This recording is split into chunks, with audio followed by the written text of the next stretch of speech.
الحمد للہ رب العالمین والصلاة والسلام علی سید الانبیاء والمرسلین اما بعد فاعوذ باللہ من الشیطان الرجیم بسم اللہ الرحمن الرحیم۔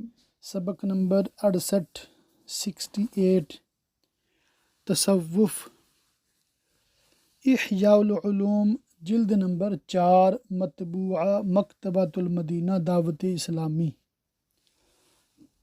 اس کا آج انشاءاللہ تعالی بالکل آخری لیکچر ہوگا۔ اس حساب سے ہم نے اللہ کے فضل سے جلد نمبر 3 اور 4 مکمل کی، اور اب آخری جلد نمبر 5 باقی ہے۔ متوکلین کے اعمال، تیسری فصل ہے۔ علم سے کیفیت پیدا ہوتی ہے جس سے عمل کا فائدہ حاصل ہوتا ہے، جبکہ یہ گمان کرنا کہ توکل جسمانی کوشش کو چھوڑ دینے اور اس کا حل تلاش نہ کرنے، زمین پر کپڑے کی قطرنوں کی طرح گرے رہنے اور گوشت کے لوتھڑے کی طرح پڑے رہنے کا نام ہے، تو یہ جاہلوں کا گمان ہے جو کہ شرعاً حرام ہے، کیونکہ شریعت نے متوکلین کی تعریف فرمائی ہے، اور ناجائز کام اختیار کر کے کوئی کس طرح بلند دینی مقام پر فائز ہو سکتا ہے۔ اسی لیے اب ہم اس کی وضاحت کریں گے، یعنی آج کا ٹاپک بہت بہت امپورٹنٹ ہے۔ انسان کے عمومی 4 مقاصد۔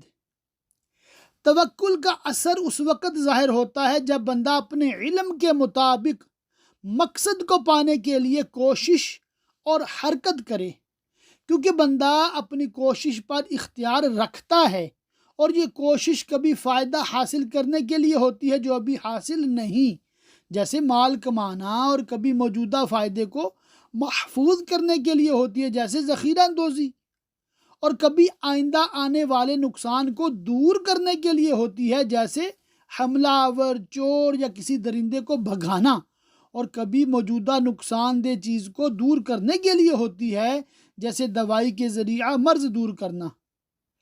بندے کی حرکت کا مقصد عموماً یہی 4 باتیں ہوتی ہیں، یعنی فائدہ حاصل کرنا، یا فائدہ کی حفاظت کرنا، یا نقصان دہ چیز کا خوف دور کرنا، یا نقصان دہ چیز دور کرنا۔ اب ہم دلائل شرعیہ سے یہ ثابت کریں گے کہ ان میں سے ہر بات کا تعلق توکل کے درجات اور شرائط کے ساتھ ہے۔ پہلا مقصد کیا ہوتا ہے؟ فائدہ حاصل کرنا۔ جن اسباب سے فائدہ حاصل کیا جاتا ہے ان کے 3 درجات ہیں۔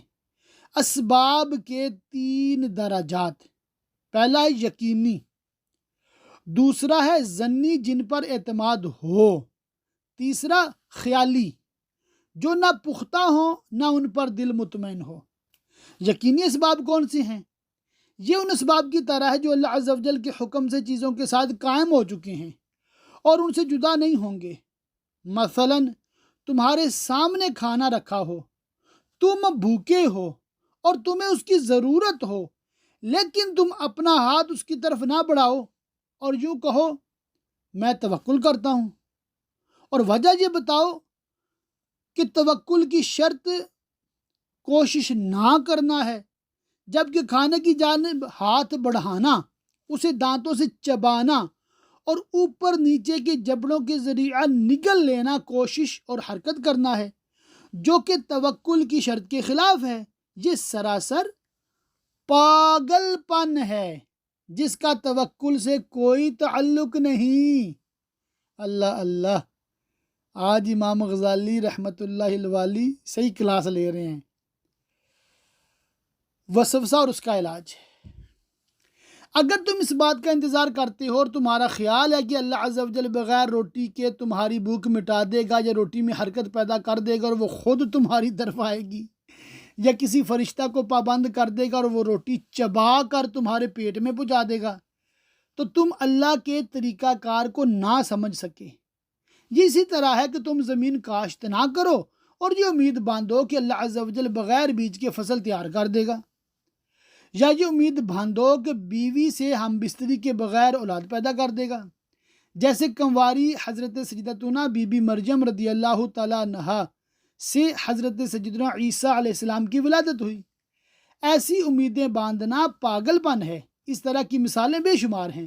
اس وسوسے کا علاج عمل کے بجائے علم اور کیفیت کے ذریعے ہو سکتا ہے۔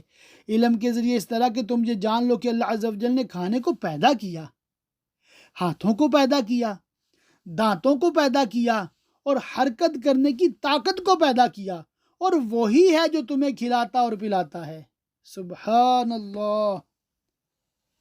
کیفیت کے ذریعہ اس طرح کے تمام دل کا سکون، تمہارے دل کا سکون اور اعتماد اللہ عز و جل کے افعال پر ہو، نہ کہ ہاتھوں اور کھانے پر۔ اعتماد اللہ پر رکھنا ہے۔ تم اپنے ہاتھوں پر اعتماد کر بھی کیسے سکتے ہو کہ ہاتھ کبھی کبھار فالج زدہ ہو جاتے ہیں، سوکھ جاتے ہیں؟ یوں ہی تم اپنی طاقت پر بھی کیسے اعتماد کر سکتے ہو کہ کبھی تمہاری ایسی حالت ہو جاتی ہے جس سے تمہاری عقل چلی جاتی ہے اور تمہاری حرکت کرنے کی طاقت ختم ہو جاتی ہے۔ اسی طرح تم کھانا سامنے موجود ہونے پر بھی کیسے بھروسہ کر سکتے ہو کہ اللہ عز و جل کبھی تم پر تمہارے طاقتور دشمن کو مسلط کر دیتا ہے یا سانپ بھیج دیتا ہے اور تم گھبرا کر وہاں سے بھاگ جاتے ہو اور کھانا نہیں کھا پاتے۔ اسی طرح کی اور بھی کئی وجوہات ہو سکتی ہیں جن کا صرف ایک ہی علاج ہے، اور وہ اللہ عز و جل کا فضل ہے۔ تمہیں اسی پر خوش ہونا چاہیے اور اسی پر بھروسہ کرنا چاہیے۔ جب بندے کا علم اور حال اس طرح ہو جائے تو اسے چاہیے کہ کھانے کی طرف ہاتھ بڑھا لے کہ اب وہ توکل کرنے والا ہے۔ یعنی کہ توکل اسباب کو ترک کرنے کا نام نہیں ہے۔ توکل یہ ہے کہ اسباب پر اعتماد نہ کرے۔ یہ نہ کہے کہ میرے بڑے طاقتور ہاتھ ہیں، میں تو کھانا بڑا اچھا بنا لیتا ہوں۔ یہ نہ کہے، بلکہ یہ کہے کہ اللہ نے مجھے ہاتھ دیے ہیں، اللہ نے مجھے کھانا دیا ہے اور اسی کی دی طاقت اور توفیق سے میں کھانا کھاؤں گا۔ یہ ہے کہ اعتماد اسباب پر نہیں، خالقی اسباب پر ہو، مسبب الاسباب پر ہو۔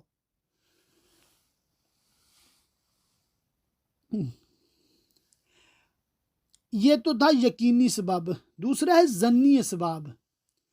اسباب کا دوسرا درجہ اسباب ہیں جو یقینی نہ ہو لیکن غالب گمان یہی ہو کہ چیزیں ان کے بغیر حاصل نہیں ہو سکتی اور چیزوں کو ان کے بغیر پایا جانا مشکل ہے۔ کوئی شخص شہروں اور قافلوں سے جدا ہو کر سنسان راہوں پر سفر کرے جن پر کبھی کبھار ہی کوئی آتا ہے، تو اگر اس کا سفر بغیر زادِ راہ کے ہو تو یہ توکل نہیں، کیونکہ بزرگان دین کا طریقہ یہ رہا ہے کہ ایسے راستوں پر زادِ راہ لے کر سفر کرتے اور توکل بھی باقی رہتا، کیونکہ ان کا اعتماد زادِ راہ پر نہیں بلکہ اللہ کے فضل پر ہوتا۔ اگرچہ زادِ راہ کے بغیر سفر کرنا بھی جائز ہے، لیکن یہ توکل کا بلند ترین درجہ ہے، اور اسی مرتبہ پر فائز ہونے کی وجہ سے حضرت سیدنا ابراہیم خواص رحمۃ اللہ تعالی علیہ کا سفر بغیر زادِ راہ کی ہوتا تھا۔ تو یہاں پھر آپ رحمۃ اللہ تعالی علیہ نے چند مثالیں عطا فرمائی ہیں، ان کو پڑھے بغیر بھی ہم انشاءاللہ تعالی اصل جو مقصد ہے اس باب کا وہ حاصل کر لیں گے۔ رزق ملنے کے مختلف انداز۔ ایک بزرگ رحمۃ اللہ تعالی علیہ فرماتے ہیں اللہ عز و جل کی طرف سے رزق سب کو ملتا ہے، لیکن کسی کو ذلت کے ساتھ ملتا ہے، مثلا کسی سے مانگ کر، کسی کو انتظار اور مشقت کے بعد ملتا ہے، مثلا تاجر، کسی کو محنت کے بعد ملتا ہے، مثلا کاریگر، کسی کو عزت کے ساتھ ملتا ہے، مثلا صوفیہ کرام رحمہم اللہ السلام کو کہ یہ کسی صاحب اقتدار کے پاس جاتے ہیں اور اسے رزق حاصل کرتے ہیں اور واسطے کی جانب توجہ نہیں کرتے۔ تو اللہ پاک دیتا ہے، سبھی کو اللہ ہی دیتا ہے مگر مختلف انداز سے۔ ایسے دنیا کا سسٹم اور نظام چلتا ہے۔ تیسرا اسباب کیا ہے؟ خیالی اسباب۔ وہ اسباب ہیں جو خیالی طور پر پیدا ہوں اور ان کا تعلق ایسی چیزوں کے ساتھ ہو جن پر اعتماد نہیں ہوتا، جیسے مال کمانے کے نئے طریقے ڈھونڈنا۔ خیالی اسباب کئی طرح کے ہیں اور ہر ایک اسباب بندے کو توکل کے تمام درجات سے نکال دیتا ہے۔ ہر شخص اس میں مبتلا نظر آتا ہے، یعنی وہ شخص جو جائز اور نئے طریقے کے ذریعہ مباح مال کماتا ہے، اور وہ شخص بھی جو مشتبہ مال لے یا مشتبہ طریقہ اختیار کر کے مال کمائے۔ یہ لوگ دنیا کی حرص میں انتہائی درجہ کو پہنچ چکے ہیں اور اسباب پر تکیہ کیے بیٹھے ہیں۔ یاد رہے کہ یہ درجہ توکل کو بالکل ختم کر دیتا ہے، لہٰذا اس درجہ کو پہلے دونوں فائدہ مند درجوں کی مثل قرار دینا ایسا ہی ہے جیسے نقصان دہ چیزوں کو دور کرنے کے لیے جھاڑ پھونک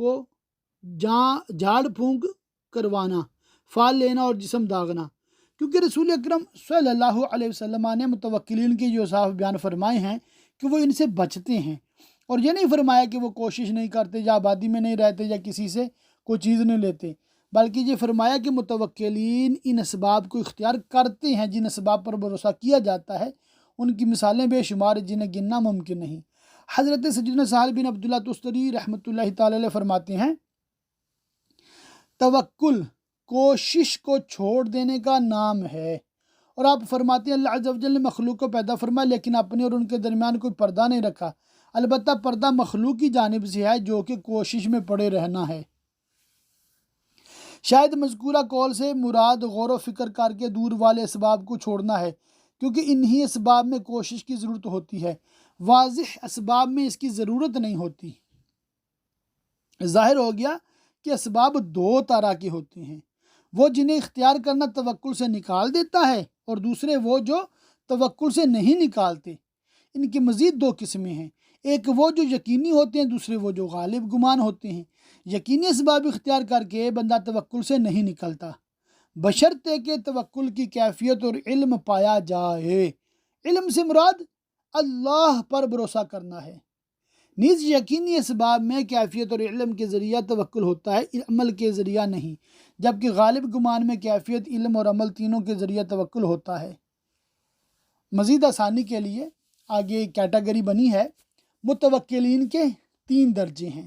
اسباب کے مذکورہ تینوں درجات کے اعتبار سے متوکلین کے بھی 3 درجات۔ پہلا درجہ، اس درجہ پر حضرت سیدنا ابراہیم خواص رحمۃ اللہ علیہ اور ان جیسے بزرگ حضرات رحمہم اللہ تعالی فائز ہیں۔ یہ لوگ بغیر زاد راہ کے جنگلوں میں سفر کرتے ہیں اور اللہ کے فضل پر بھروسہ کرتے ہیں کہ وہ ہفتہ یا اس سے کچھ زائد دن صبر کرنے کی طاقت دے گا، یا کچھ خوراک عطا کرے گا، یا گھاس پر گزارا کرنا آسان کر دے گا، اور اگر کوئی چیز نہ مل سکی تو اپنی رضا پر ثابت قدم رکھتے ہوئے موت دے دے گا، کیونکہ جو زاد راہ لے کر جائے تو ممکن ہے اس کا زاد راہ گم ہو جائے، جانور بھاگ جائے اور وہ بھوک سے مر جائے، کیونکہ بھوک سے مرنا زاد راہ کی موجودگی میں اسی طرح ممکن ہے جس طرح نہ ہونے کی صورت میں ممکن تھا۔ یہ بھی بات سمجھ میں آتی ہے۔ ایک بندہ زاد راہ لے کر چلا ہے، کھانا لے کر چلا ہے، دوسرا کھانے کے بغیر چلا ہے، تو جس کے پاس کھانا ہے ضروری نہیں کہ وہ کھانا کھائے گا، کھانا گم بھی ہو سکتا ہے۔ دوسرا درجہ، شہر یا گاؤں میں رہتے ہوئے گھر یا مسجد میں بیٹھا رہے ایسی شخص کا درجہ اگرچہ پہلے سے کم ہے لیکن پھر بھی متوکل ہے، کیونکہ یہ کوشش اور ظاہری اسباب چھوڑ دیتا ہے اور مخفی اسباب کے اعتبار سے اپنے معاملات میں اللہ عز و جل کے فضل پر بھروسہ کرتا ہے۔ البتہ شہر میں رہنا رزق ملنے کا سبب ہے اور یہ فائدہ مند اسباب میں سے ہے، لیکن یہ ایسا سبب ہے جو اس کے توکل کو ختم نہیں کرتا، جبکہ اس کا بھروسہ اللہ پر ہو نہ کہ شہر والوں پر، کہ اسی نے شہر والوں کو کھانا پہنچانے کا پابند کیا ہے۔ اگر اللہ عز و جل اپنے فضل سے لوگوں کو اس کی پہچان نہ کرواتا اور انہیں خبرگیری کی توفیق نہ دیتا تو ممکن تھا کہ سب لوگ اسے بھول جاتے اور وہ مر جاتا۔ تیسرا درجہ، گھر سے نکلے اور اس طریقے سے کام کاج کرے جو ہم نے کسب معاش کی آداب کے بیان کے 3 اور 4 باب میں ذکر کیا۔ اس قسم کی کوشش کرنا توکل کے خلاف نہیں، جبکہ دل کے اطمینان کی وجہ اس کی شان و شوکت ہو، نہ اس کا ساز و سامان ہو، کیونکہ بعض اوقات اللہ عز و جل انہیں ایک لمحہ میں ہلاک کر دیتا ہے، بلکہ اس ذات برحق عز و جل پر بھروسہ ہو جس نے ان تمام چیزوں کی حفاظت اور اسباب اس پر آسان کر دیے، بلکہ اپنے مال و دولت اور سامان کو اللہ کی قدرت کے مقابلہ میں اسی طرح دیکھے جس طرح فیصلہ کے وقت بادشاہ کے ہاتھ میں قلم کو دیکھتا ہے کہ اس کی توجہ قلم کی طرف نہیں ہوتی بلکہ بادشاہ کے دل کی جانب ہوتی ہے کہ وہ کیا حرکت کرتا ہے، کس جانب مائل ہوتا ہے اور کیا فیصلہ کرتا ہے۔ اگر وہ اپنے گھر والوں کے لیے مال کماتا ہے یا مساکین پر خرچ کرنے کے لیے مال کماتا ہے تو جسمانی طور پر کمانے والا اور دلی طور پر بے خبر ہے، لیکن اس کا معاملہ گھر میں بیٹھے رہنے والے متوکل سے بہتر ہے، کیونکہ مال کمانا توکل کے خلاف نہیں ہے، جبکہ اس کی شرائط توکل کی کیفیت اور علم کا لحاظ رکھا جائے۔ یہاں پر سیدنا ابوبکر صدیق رضی اللہ تعالیٰ عنہ کے حوالے سے واقعہ لکھا ہوا ہے۔ ایک اور حکایت ہے خانقاہ اور توکل کے حوالے سے، یہاں پر واقعات لکھے ہیں، بزرگوں کی حکایات ہیں، روایات ہیں، اور پھر اس پہ قائم کردہ سوال جواب ہیں، جس سے موضوع کو مزید آسان سے آسان تر بنایا گیا ہے۔ آگے متوکلین کی 8 حکایات امام غزالی رحمۃ اللہ تعالی علیہ نے تحریر فرمائی ہیں۔ ان کے بعد چوتھی فصل ہے اہل و عیال والے کا توکل۔ اہل و عیال والے اور اکیلے آدمی دونوں کے توکل میں بڑا فرق ہے، کیونکہ اکیلے آدمی کا متوکل بننے کے لیے 2 باتوں پر عمل کرنا ضروری ہے۔ ایک بات یہ کہ ہفتہ بھر بھوکا رہنے پر قادر ہونا اور کسی کی جانب توجہ نہ کرنا اور نہ دل میں تنگی محسوس کرنا۔ دوسری بات یہ کہ جو باتیں ذکر ہوئی ہیں ان پر ایمان لانا، مثلا اگر رزق نہ پہنچے تو موت، اور بھوک کو ہی اپنا رزق سمجھ کر بخوشی موت پسند کرنا، کہ اس میں اگرچہ دنیاوی نقصان ہے لیکن یہ بات آخرت میں درجات کی زیادتی کا سبب ہے، لہٰذا یہ سمجھے کہ 2 قسم کے رزق میں سے بہتر رزق اس کی جانب آیا ہے جو کہ آخرت کا رزق ہے، اور جو گمان کرے کہ یہ وہی بیماری ہے جس میں موت آئے گی، لہٰذا اس پر راضی رہے اور یوں خیال کرے کہ اس کے لیے یہی فیصلہ مقرر کیا گیا ہے۔ چنانچہ ان باتوں پر عمل کرنے کے بعد اکیلے شخص کا توکل کامل ہو جائے گا۔ اہل و عیال کو بھوک کی تکلیف دینا، اہل و عیال کو بھوک کی تکلیف دینا یہ جائز نہیں۔ ان کے سامنے توحید کی لمبی چوڑی گفتگو کرنا درست ہے، نہ ہی یہ کہنا درست ہے کہ بھوکا مرنا قابل رزق ہے۔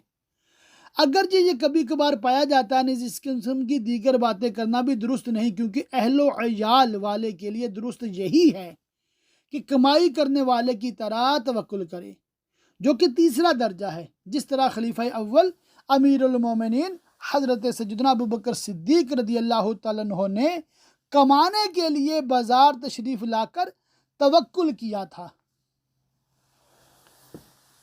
اہل و عیال کو ہلاکت میں ڈالنا منع ہے۔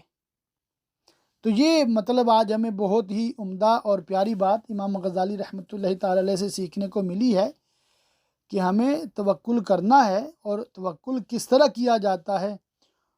تو یہ الحمدللہ رب العالمین بہت ہی عمدہ طریقے سے آپ نے اس کی کیٹیگریز بنا کر، مختلف درجات بنا کر ہمیں سمجھایا ہے۔ توکل اور اسباب کے تعلق کی مثال۔ مخلوق کی مثال بارگاہ الہی میں یوں ہے جیسے بھوکے لوگوں کا ایک گروہ شاہی محل کے باہر میدان میں کھڑا ہو، پھر بادشاہ اپنے کئی غلاموں کو روٹیاں دے کر بھیجے اور حکم دے کہ کسی کو 2 روٹیاں دینا اور کسی کو 1 روٹی، اور اس بات کا خیال رکھنا کہ کوئی محروم نہ رہے، اور ایک شخص کو اعلان کرنے کا حکم دے کہ جب غلام باہر آئیں تو سب لوگ اپنی جگہ ٹھہرے رہیں، غلاموں پر جھپٹا نہ ماریں، بلکہ ہر ایک اپنی جگہ پرسکون رہے، کیونکہ غلام حکم کے پابند اور انہیں یہی حکم دیا گیا ہے کہ کھانا سب تک پہنچانا ہے۔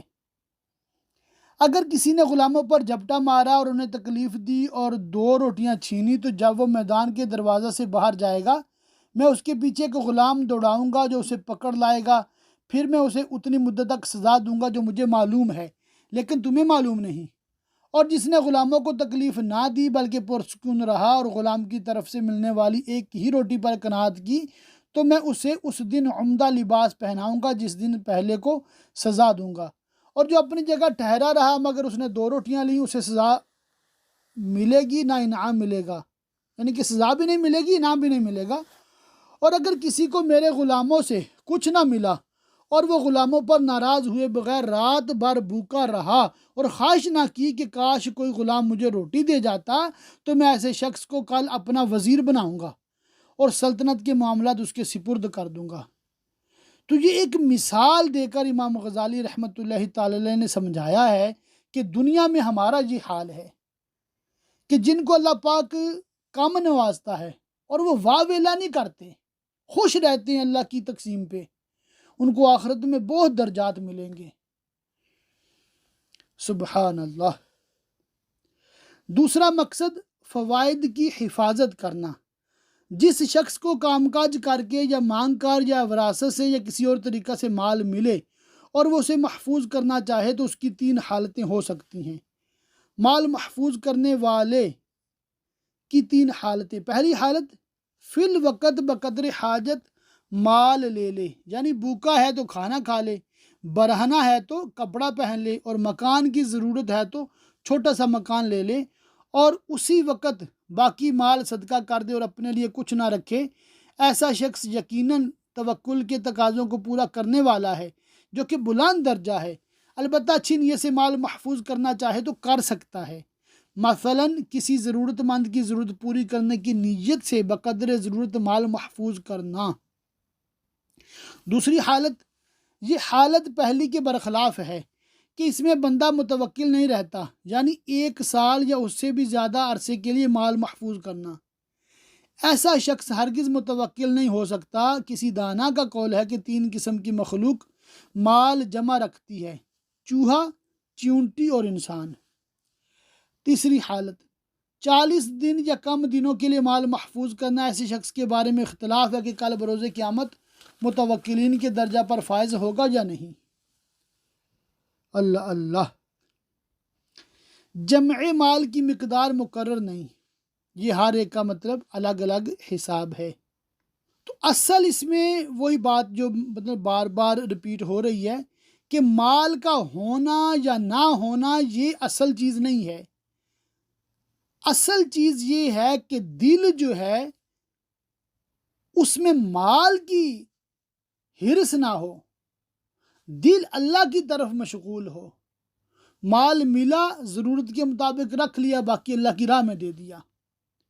جیسے ایک بزرگ رحمۃ اللہ تعالی علیہ نے فرمایا تھا نا، طمع نہیں، بالکل لالچ نہیں، اور منع نہیں کہ اگر کوئی دیتا ہے تحفہ تن قبول ہے، تحفہ تو لینا سنت ہے، لے لیا، اب جمع نہیں، جوڑ کے نہیں رکھنا، اپنی پراپرٹیاں نہیں بنانی، اللہ کی راہ میں دے دو، مساجد بنا دو، مدرسے بنا دو، غریبوں کو کھلا دو، لنگر چلا دو، لوگ آئیں کھائیں اور جائیں۔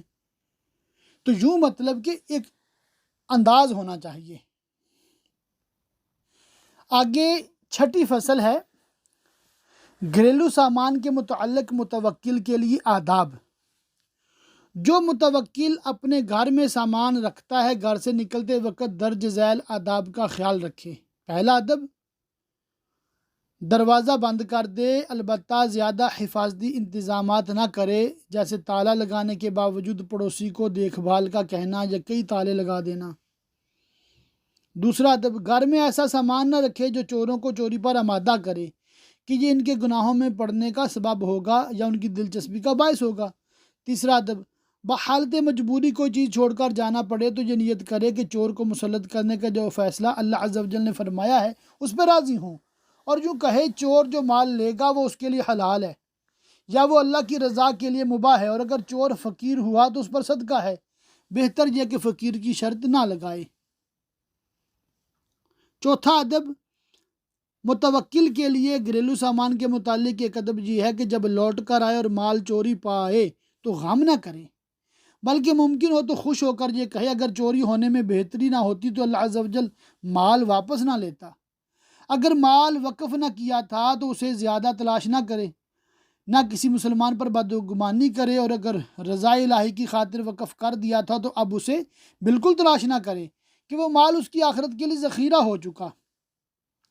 اگر وقف کی نیت کے بعد وہ مال مل جائے تو بہتر یہ ہے کہ اسے قبول نہ کرے، اور اگر قبول کر بھی لیا تو فتویٰ کی روح سے جائز ہے کیونکہ فقط نیت کرنے سے ملکیت ختم نہیں ہوتی۔ متوکلین کے نزدیک یہ عمل ناپسندیدہ ہے۔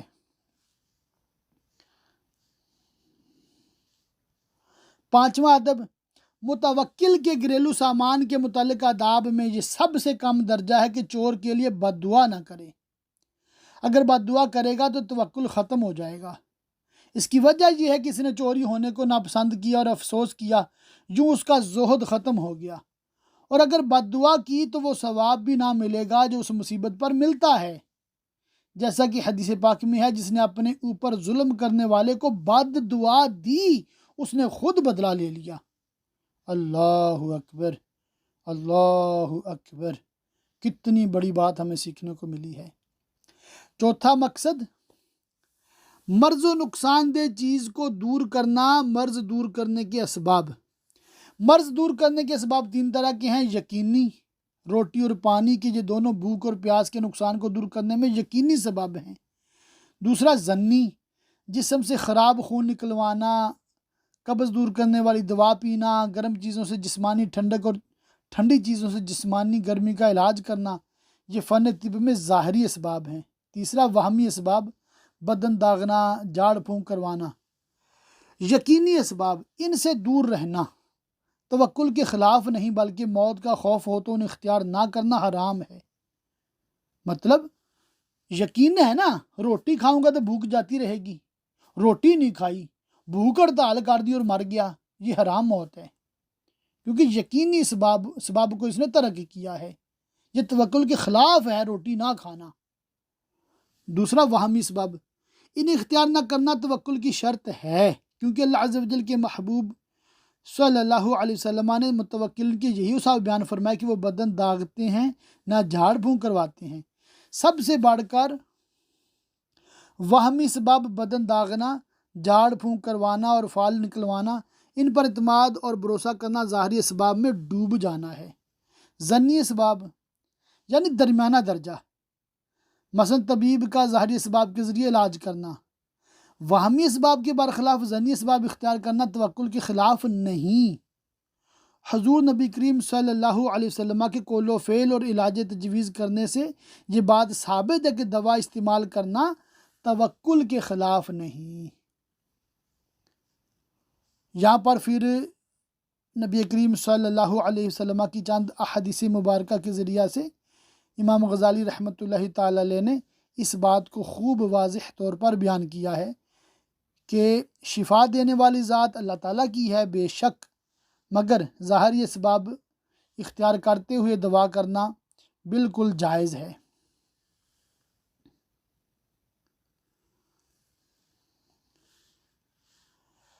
تو اسی کے ساتھ ہمارا یہ مطلب ٹاپک بالکل ختم ہو رہا ہے۔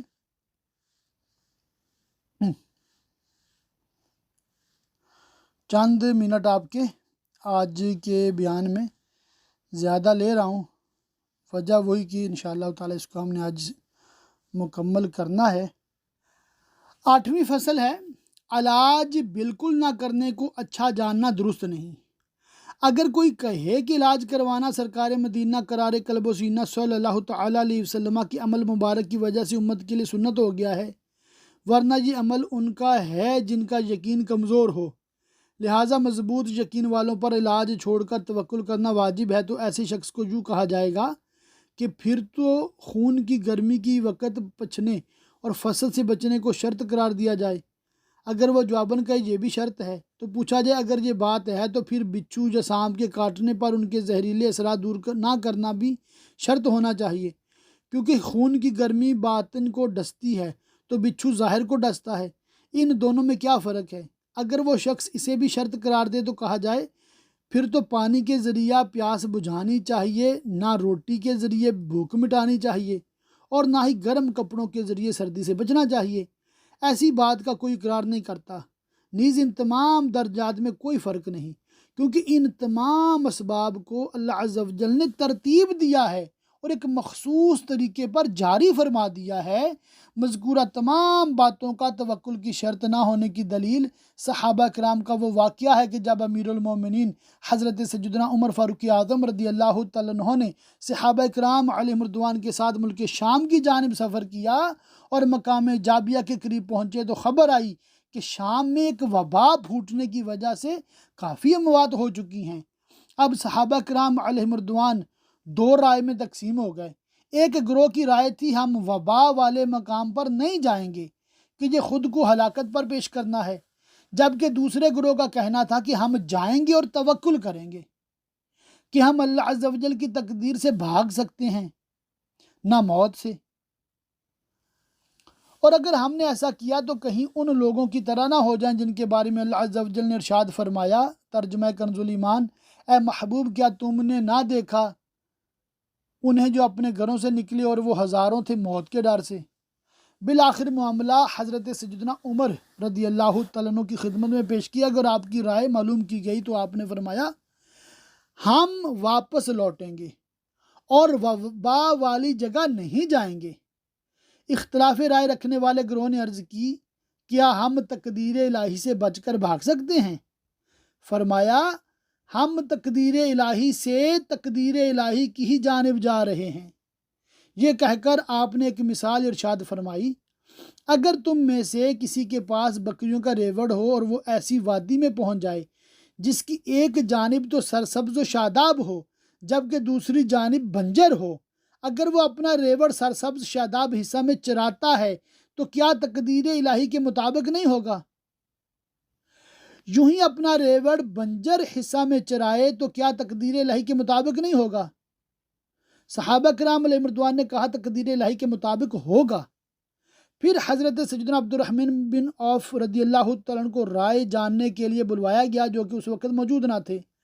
سیدنا عمر فاروق رضی اللہ تعالیٰ عنہ نے اس مسئلہ میں ان کی رائے جاننا چاہی تو انہوں نے کہا امیر المومنین میری رائے وہ ہے جو میں نے رسول اللہ صلی اللہ علیہ وسلم سے سنا ہے۔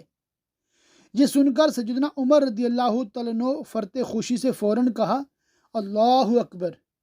پھر سیدنا عبد الرحمن بن عوف رضی اللہ تعالیٰ عنہ نے حدیث بیان کی کہ میں نے رسول اللہ صلی اللہ علیہ وسلم کو ارشاد فرماتے سنا، جب کسی جگہ وبا پھیلنے کی خبر سنو تو وہاں نہ جاؤ، اور جب کسی جگہ موجود ہو وہاں وبا پھیل جائے تو وہاں سے مت بھاگو۔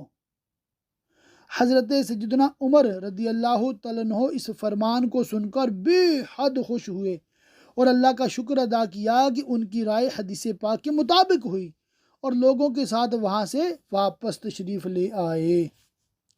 اگر مذکورہ بیماریوں کے علاج معالجہ سے بچنا توکل کی شرط قرار دیا جاتا تو یہ کیسے ممکن تھا کہ تمام صحابہ کرام علیہم رضوان توکل کو چھوڑ بیٹھیں، حالانکہ یہ حضرات توکل کے بلند درجہ پر فائز تھے۔ سبحان اللہ۔ تو علاج کرانا یہ بالکل توکل کے خلاف نہیں ہے۔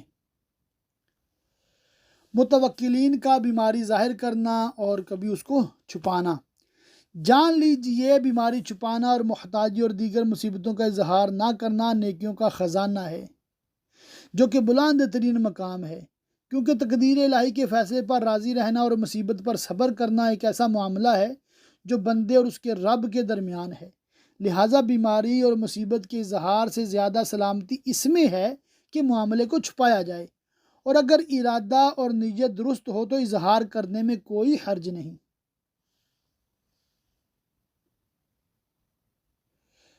علاج کرانے کی نیت سے اظہار کرنا اس کی بھی اجازت ہے، تربیت کی نیت سے اظہار کرنا یہ بھی جائز ہے، اپنا عجز ظاہر کرنے کی نیت سے اظہار کرنا یہ بھی جائز ہے۔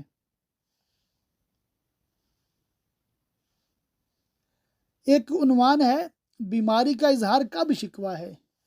بیماری کا اظہار کرنا اس وقت شکوہ ہوگا جب بیمار ہونے پر ناراضی اور ناگواری کا اظہار ہو، جبکہ بیماری کا اظہار یوں کرنا کہ ناگواری اور مذکورہ شرطیں موجود نہ ہو تو حرام نہیں، لیکن بہتر یہی ہے کہ یوں بھی اظہار نہ کیا جائے کہ بسا اوقات اس سے شکوے کا وہم پیدا ہو جاتا ہے اور کبھی بڑھا چڑھا کر بیماری کا چرچا کر بیٹھتا ہے۔ البتہ جو شخص توکل کی وجہ سے علاج نہ کروائے اسے حق نہیں پہنچتا کہ بیماری کا اظہار کرے، کیونکہ راز ظاہر کر کے سکون حاصل کرنے سے بہتر ہے کہ دوا کے ذریعہ سکون حاصل کر لیا جائے۔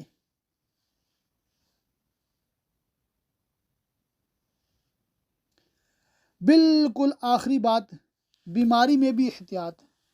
بعض بزرگان دین عیادت کرنے والوں سے ملنا پسند نہ کرتے کہ کہیں شکوہ و شکایت اور فضول گفتگو نہ ہو جائے، جبکہ سیدنا فضیل بن عیاض، سیدنا وہیب بن ورد مکی اور سیدنا بشر حافی رحمۃ اللہ تعالی علیہ کا یہ طریقہ کار ہوتا کہ بیمار ہوتے تو گھر کا دروازہ ہی بند کر لیتے تاکہ کوئی ان کے پاس نہ آئے، یہاں تک کہ صحت یاب ہو کر باہر نکلتے۔ حضرت سیدنا فضیل بن عیاض رحمۃ اللہ تعالی علیہ فرماتے ہیں، میں چاہتا ہوں کہ بیمار ہو جاؤں تو کوئی عیادت کرنے والا نہ ہو۔ مزید فرماتے ہیں، میں بیماری کو صرف عیادت کرنے والوں کی وجہ سے ناپسند کرتا ہوں۔ اللہ عز و جل کی توفیق اور مدد سے توحید و توکل کا بیان مکمل ہوا۔ توبو الی اللہ، استغفر اللہ، صلو علی الحبیب صلی اللہ تعالی علی محمد۔ اللہ تعالیٰ کی پاک بارگاہ میں دعا ہے اللہ پاک ہمیں جو کچھ سیکھا سمجھا اس کو یاد رکھنے، عمل کرنے اور دوسروں تک پہنچاتے رہنے کی توفیق رفیق مرحمت فرمائے۔ آمین بجاہ النبی الامین وصلی اللہ تعالی علیہ وآلہ وصحبہ وبارک وسلم۔